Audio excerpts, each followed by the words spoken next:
Hey, what's up, travelers? Clorinde, Fontaine's fiercest duelist, is now available in Genshin Impact version 4.7. I actually got her yesterday. I did pull for her. It took me 50 wishes to get her. I'm pretty happy with that. I tried to go for the weapon, and unfortunately, I got the Light of Foliar Incision, but yeah, I'm not gonna push my luck any further. I'm just gonna save my Primo Gems for the next character, which is going to be Siege Queen. But anyway, let's talk about Clorinde. I'm gonna make this really short and quick so you guys can understand her a lot better, with Razor language. So let's get right on with it. All right, so a quick overview of her kit, right? So she has obviously all characters. They have normal attacks. This one I wouldn't worry too much because I don't think you're actually going to level up her normal attack.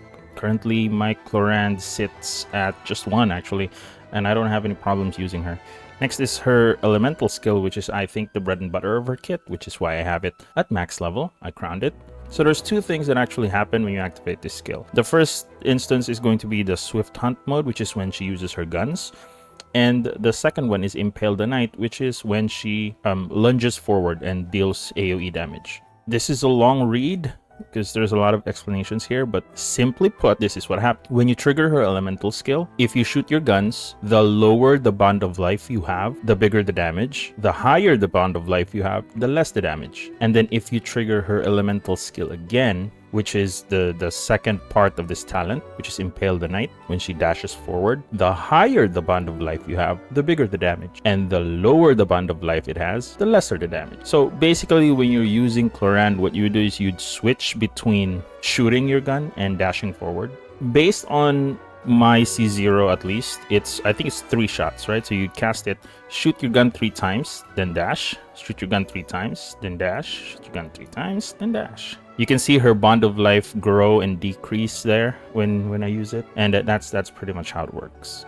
So if you have bond of life, you use it, shoot your guns, you clear it, shoot your guns, clear it again. Note that every time you clear her bond of life, she also gets healed a little bit. So she doesn't really need a healer much, but I think she is pretty prone to interruption, which is why I think if you don't have a healer, she might actually need a shielder. Last thing to talk about is her burst. Her burst basically just gives her bond of life at the end of it, and it just deals a lot of damage. So you would generally want to burst first, then use Hunter's Vigil, then clear it. Right, so you get the maximum damage when you lunge forward. So yeah, that's pretty much her gameplay. Pretty simple gameplay, actually. Not as complicated as Alhaitham. Alright, now moving on to her Ascension passives. The first Ascension passive, Dark Shattering Flame, is, just to put it simply, she increases her attack every time an electro-related reaction happens, similarly to how the Thundering Fury set works.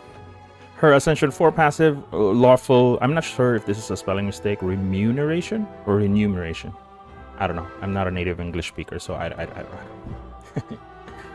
But anyway, this one is basically she increases her crit when you lose or gain Bond of Life. So, as long as you get Bond of Life, you lose it, you get Bond of Life, you lose it. You can stack it and she'll get a crit rate increase. She technically has a built-in Marishasi Hunter set, so you don't need to use Marishasi Hunter set. Alright, for weapons, I think it's a no-brainer that her signature weapon, Absolution, is what you should ultimately get. Although some other stat stick or crit damage-based weapons can also work, so Light of Foliar Incision can definitely work as well due to its crit damage main stat. You can also use Mist Splitter, Reforged if you have that. If you have the Battle Pass, you can use the Black Sword, because the Black Sword increases your normal and charge attack damage. And what's interesting with Clorinde's Hunter's Vigil is that it counts as normal attack damage. So the damage done through the aforementioned method is considered normal attack damage. So some normal attack buffs will actually work on her. So that means that you can also use things like the Harangi Pakufutsu. You can even use the Oraku Misugiri. Although I would just keep this on my Chiori rather than have her use that. But yeah, this one works really surprisingly well as long as you have a Geo teammate. If you don't, you're better off with these as your alternative 5 stars. And again, Mist Splitter Reforged. As a free-to-play player, you can use Finale of the Deep because this weapon actually has very high attack because of the attack main stat. and it also increases your attack when you start getting Bond of Life, which Clorinde will definitely get. So this is something you can refinement 5 if you have all the billets. Mine's just refinement 4, but if you have all of the items, yeah, I guess this is actually a pretty viable free-to-play weapon. The thing with Clorinde is she has so much crit rate, and you just need to get a crit damage circlet, and it pretty much solves the crit rate crit damage ratio.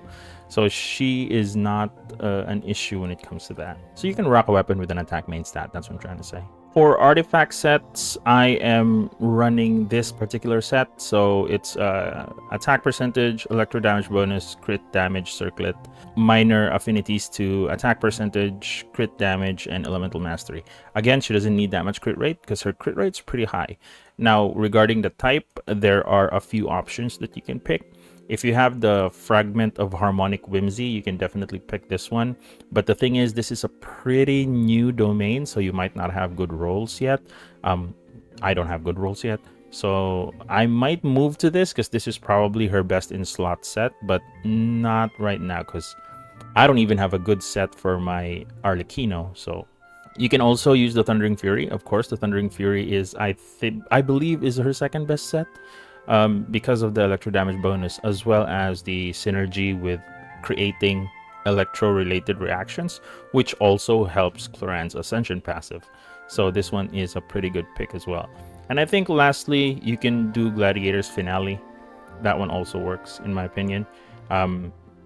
Because of just the normal attack increase by 35%, as well as the attack 18%. It could be argued that Shiminawa's Reminiscence can also be a good pick. But due to it losing energy, I wouldn't go for this because Clorinde's burst is really, really good. So I don't want to lose out damage on her burst. So I said, you can use this, yes, but you would diminish her burst too much. So I wouldn't suggest it. Alright, for team compositions, I'm currently running 2 teams that I like. Again, I'm still experimenting on a lot of things. I haven't really tried Mono Electro yet because I'm not so sure my Kujo Sara is in C6, so she's not that good. So it might be better for you guys, but it's not so good for me.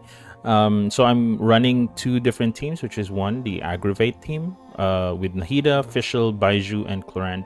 This team, kind of expensive with all the 5 stars. Fischl is the only 4-star here.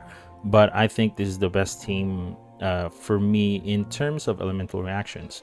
Now, if you're trying to run elemental reaction less, you can go with Zhongli, Chiori, Fischl, and Clorinde.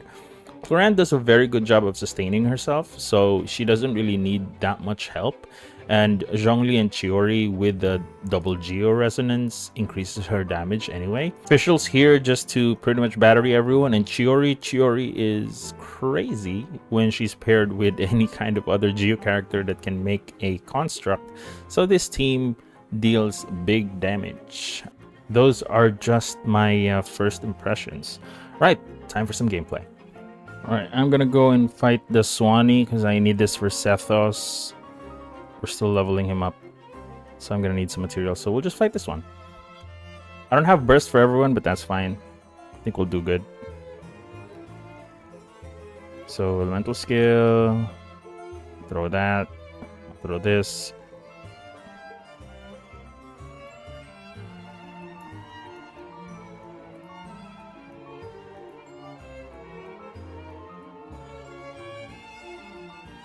Oh, we almost killed it. It's phase 2. It's going phase 2. I don't have anything to melt it with. You're supposed to hit him with fire. So let's just make him do his thing. There we go. Alright, testing it on the fire crab this time. No burst on my Clorinde, but everybody else has burst, so it should be fine.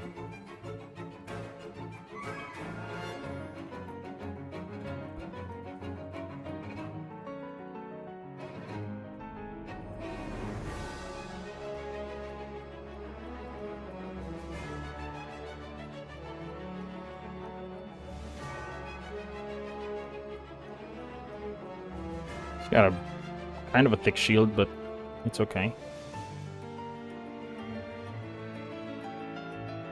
Alright, and that's it for my first impressions of Clorinde. Do you think you should pull for her? I think she's actually a pretty strong character. If I were to choose between Alhaitham and Clorinde, I think they're just right about even. Clorinde is actually pretty strong, and Alhaitham is also kind of pretty strong. So either you pick the Mr. Muscle Man or you pick the Boob Lady. Alright, that's it for this first impressions. If you like this video, don't forget to like, share, follow, and subscribe. You know the deal. I will catch you guys on the next one. I'll be streaming on Friday and Saturday, I think. Or Saturday, Sunday. Either way. I'll see you guys then. Bye.